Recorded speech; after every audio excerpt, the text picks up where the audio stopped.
അതൊക്കെ കഴിഞ്ഞിട്ടിപ്പോൾ 8 വർഷമായി. കരയാത്ത ഒറ്റ ദിവസം പോലും പിന്നെ അമ്മമ്മയുടെ ജീവിതത്തിലുണ്ടായിട്ടില്ല. പേരക്കുട്ടികൾക്ക് വിളമ്പിക്കൊടുക്കുന്ന കഞ്ഞിയിൽ കണ്ണീരുപ്പ് എത്ര വീണലിഞ്ഞിട്ടുണ്ടെന്നും അമ്മമ്മയ്ക്കറിയില്ല. ഹോസ്റ്റലിലുള്ള കുട്ടിയെ ഇടയ്ക്ക് വന്ന് കാണും അമ്മമ്മ. അവൻ്റെ ആവശ്യങ്ങളും ആവലാതികളും കേൾക്കുമ്പോൾ തുണിസഞ്ചിയിൽ നിന്ന് പിഞ്ഞിക്കീറിയ പേഴ്സ് പുറത്തെടുത്ത് അമ്മമ്മ നിന്ന് പരുങ്ങുന്നത് ഞാൻ കണ്ടിട്ടുണ്ട്. ചില്ലറത്തൊട്ടുകളിൽ കണ്ണീര് നനച്ച് അമ്മമ്മ അവന് കൊടുക്കും. വാശി പിടിച്ചിട്ട് കാര്യമില്ലെന്നറിയാവുന്നതുകൊണ്ട് അവനത് മേടിക്കും. എത്രയോ തവണ ഞാനത് കണ്ടിട്ടുണ്ട്.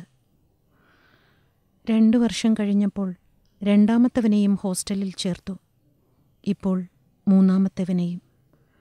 കണ്ണീര് നനച്ച് നൽകേണ്ട ചില്ലറത്തൊട്ടുകളുടെ എണ്ണം വർദ്ധിക്കുകയാണ്.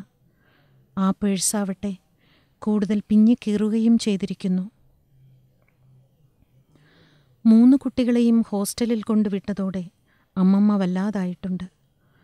മക്കളുടെ ചൂടില്ലാത്ത വീട്ടിൽ അമ്മമ്മ തണുത്തു വിറയ്ക്കുന്നുണ്ടാവണം. ശരിക്കും ഉറങ്ങാൻ പറ്റുന്നുണ്ടാവില്ലെന്നെനിക്കറിയാം. ഏകാന്തത അസഹനീയമായിരിക്കും.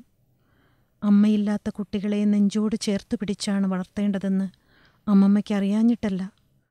അവരുടെ ആവശ്യങ്ങളൊന്നും നിറവേറ്റാൻ കഴിയാത്തതുകൊണ്ടും അവരുടെ പഠനത്തെ ചൊല്ലി വലിയ പ്രതീക്ഷകളുള്ളതുകൊണ്ടും മാത്രമാണ് അവരെ ഹോസ്റ്റലിൽ വിട്ടത്.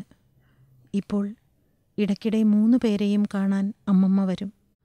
അമ്മമ്മയുടെ കാതുകൾ നഗ്നമാണെന്ന് മുമ്പ് തന്നെ ഞാൻ ശ്രദ്ധിച്ചിട്ടുണ്ട്. സൂര്യകിരണങ്ങൾ നിറങ്ങളൊക്കെയും കവർന്നെടുത്തുകൊണ്ടുപോയ ഒരേയൊരു സാരിയാണ് അമ്മമ്മ എന്നും ധരിക്കാറ്. ഈയിടെ മറ്റൊന്നുകൂടി ഞാൻ ശ്രദ്ധിച്ചു.